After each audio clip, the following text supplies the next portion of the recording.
Hello, another message from Dr. Brew. We're here at the Bunn Beverage Lab today, and we want to examine a couple of alternate filtering methods for your perfect brew.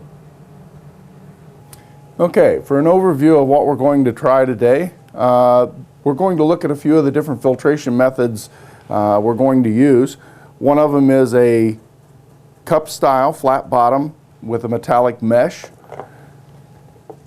One of the filtration methods is a unbleached natural paper filter, a whitened paper filter, a cone style paper filter. Also there are cone style mesh filters, and in some parts of the world they still use a cloth sock as a filtration method. We're going to brew 1 cup in a hand pour method today with each of these. So we're going to place 1 coffee scoop into each filter.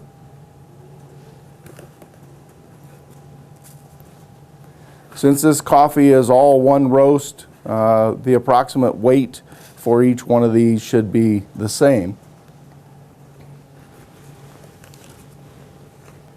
Okay.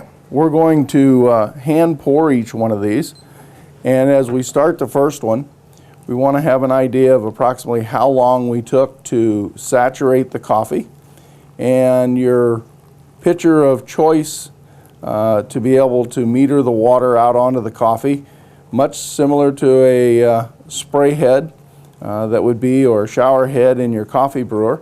And you want to make sure that you fully saturate all the beverage brewing substance in here, and this really works whether it's tea or whether it's coffee. And make sure your bed's fully saturated and allow the cup to complete. We'll start the second cup brewing here.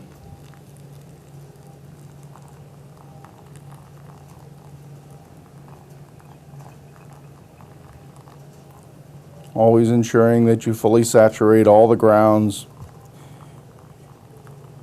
Any little mounds that float to the top, make sure you get those. You can see the freshness of the coffee as the gases come up to the surface of the bed.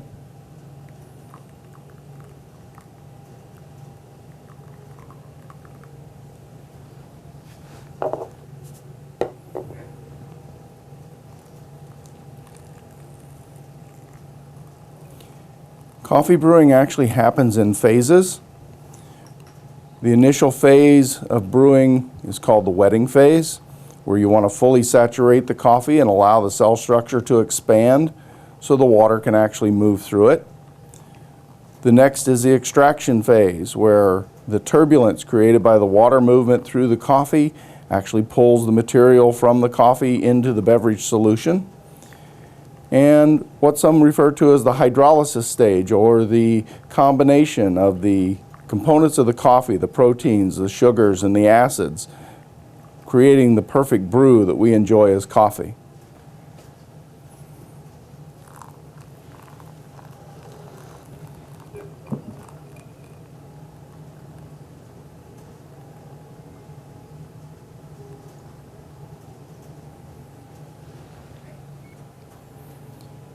You may notice as you watch this demonstration how quickly the metal mesh allowed the liquid to flow through, where all of the paper filtration methods are taking a little bit longer.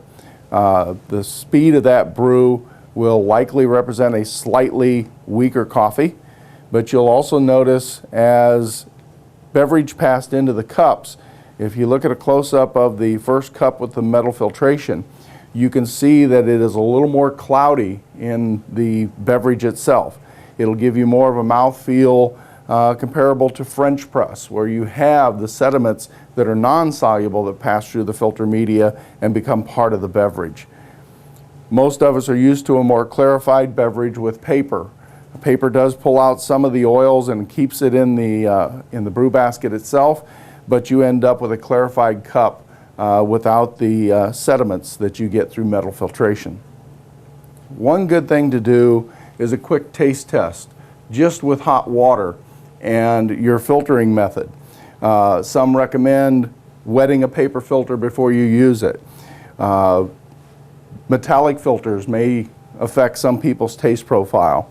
Also coloration of the water. If the actual filter leaves a tint to the water, you want to do both a taste test and a sniff test. So you want to make sure that with coffee you can cover a lot of different taints that may be in a filtration product. With teas, you generally cannot.